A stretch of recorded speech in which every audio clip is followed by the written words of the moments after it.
आयुष्मान भव। महाराज कुमार चिरंजीव।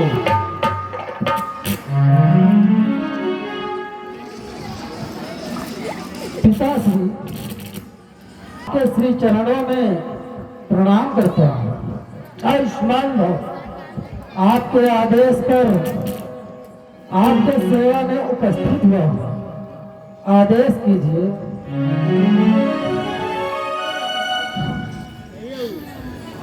श्री राम, सभा में उपस्थित सामंतों, मंत्रियों और प्रजाजनों ने सर्वसम्मत से ये निश्चय किया है कि तुम्हें युवराज पद सौंपकर तुम्हारा राज्याभिषेक किया जाए।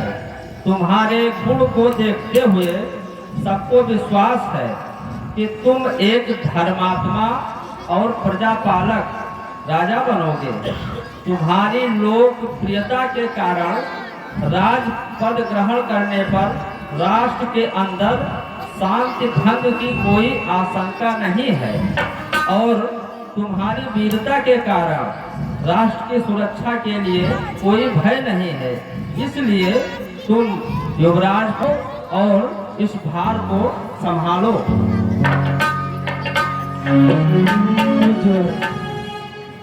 मेरे दृष्टता को, परंतु मेरे मत से यह निश्चय अनुचित है। जबकि पिताश्री अपने कीर्ति और पराक्रम की ज्योति से अभी तक तीनों लोग अपने यश का पराक्रम फैला रहे हैं, तब ऐसे कीर्तिमान पिता के होते हुए मैं राजपद ग्रहण करने का प्रस्ताव स्वीकार कर लूंगा। ऐसा सोचकर भी आप सब लोगों ने मेरे साथ बहुत बड़ा अन्याय किया है। जिस राजा ने आज तक अपनी संतान को अपने पुत्र से अधिक स्नेह किया, उनके श्री चरणों में मैं अपने प्राण अर्पण कर देने पर भी इनका ऋण नहीं चुका सकता। फिर इस तुच्छ राज के लिए मैं इन्हें हटाकर इनका स्थान ग्रहण कर लूं, ऐसा विचार कर भी आप सब लोगों ने मेरे साथ बहुत बड़ा अन्याय किया है। लेकिन साहब, इसमें आपका कोई दोष नहीं। मेरे ही आचरण में कोई खोट होगा जो आप सब लोगों ने मेरे लिए ऐसी अनुचित बात सोची। इसमें इनका कोई दोष नहीं है राम।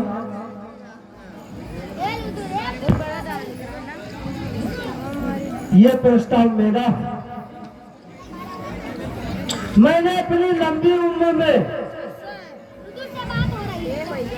तमाम भोग भोग लिए और सैकड़ों यज्ञ किया, धर्म कार्य किया, लेकिन इस राज सिंहासन पर मैं जरा तब तक मैं प्रजा के ऋण से मुक्त नहीं हो सकता।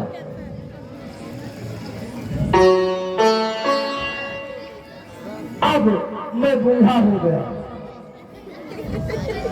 इसलिए प्रजा की सेवा का भार तुम्हारे कंधों पर डालकर मैं विश्राम लेना चाहता हूँ। पिताश्री, प्रजा की सेवा के लिए राज सिंहासन ग्रहण करके उस पर बैठकर प्रजा की सेवा करना आवश्यक है। भगवान आपको दीर्घायु प्रदान करे और मैं आपके श्री चरणों में रहकर प्रजा की सेवा करता रहूं। मुझे अपने चरणों की छाया से दूर मत कीजिए पिताश्री। मुझे अपने चरणों के छत्र छाया में रहने दीजिए। मैं आपके और आपके प्रजा की सेवा इन्हीं चरणों में रहकर करता रहूंगा। राम कहे हो, तुम तो मर्यादा की मूर्ति हो, परंतु पुत्र तुम अपने पिता के मोह में अपने पिता का हित भूल रहे। पुत्र पिता का मित्र भी है और पिता का सलाहकार भी है।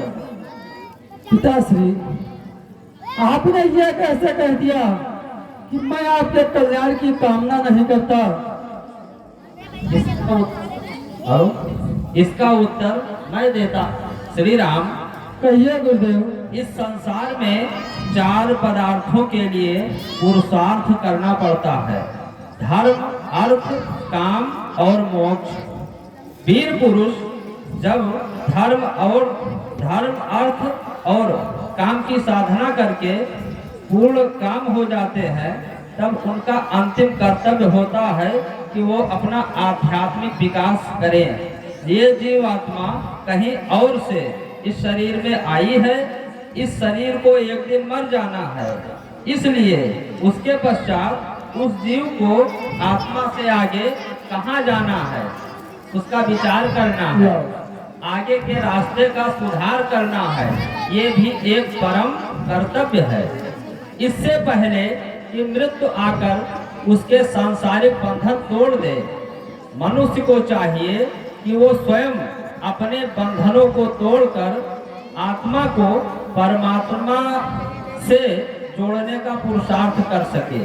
क्या तुम नहीं चाहते तुम्हारे पिता भी अपने परलोक को संवारने का साधन कर सके? पितृ मोह के वशीभूत तुम उनके पैरों की जंजीर क्यों बनना चाहते हो? राम, इस समय पुत्र होने के नाते तुम्हारी भावना बलवान है, परंतु याद रखो, कर्तव्य भावना से महान होता है। इस समय यही तुम्हारा कर्तव्य है, भावना और मोह को छोड़ दो। गुरुदेव, जीवन में कभी कभी वो क्षण आता है जहां मनुष्य सुनिश्चित नहीं कर पाता कि उसका सही कर्तव्य क्या है। आज मेरे लिए वही एक क्षण है। राम, गुरु जो कह रहे हैं उसे स्वीकार करो और अपने पिता का अनंत में नाता जोड़ने में सहायता करो। राम ने हमारी आज्ञा भी है और राम से विनती भी है। नहीं महाराज, नहीं, आप हमारे पिता और राजा दोनों हैं और मैं आपका पुत्र और आपकी प्रजा, दोनों ही प्रकार से आपका आज्ञाकारी हूँ। इसलिए आप जो भी आज्ञा देंगे हम उसे सिरोधार्य करेंगे।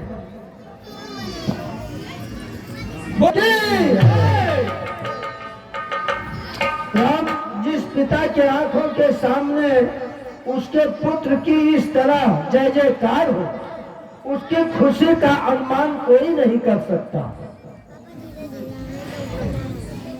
उसकी गुरुदेव राम के अभिषेक में मैं कोई विलंब नहीं देखना चाहता। अयोध्या वासियों, आप कल चंद्रमा पुष्य नक्षत्र में विराजमान रहेंगे, इसलिए अभिषेक का दिन ही अति उत्तम है। कल इतनी जल्दी भरत और शत्रुघ्न भी यहाँ पर नहीं है और हमारा अभिषेक हो रहा है, यह कैसे होगा? श्री राम, दूसरा मुहूर्त देर से मिलेगा, इसलिए आज ही चारों ओर घोषणा कर दी जाए कि कल प्रातः काल श्री राम का राज्याभिषेक किया जाएगा। बोलिए राजा रामचंद्र की जय, बोलिए राजा रामचंद्र की जय। परम राम गुणशील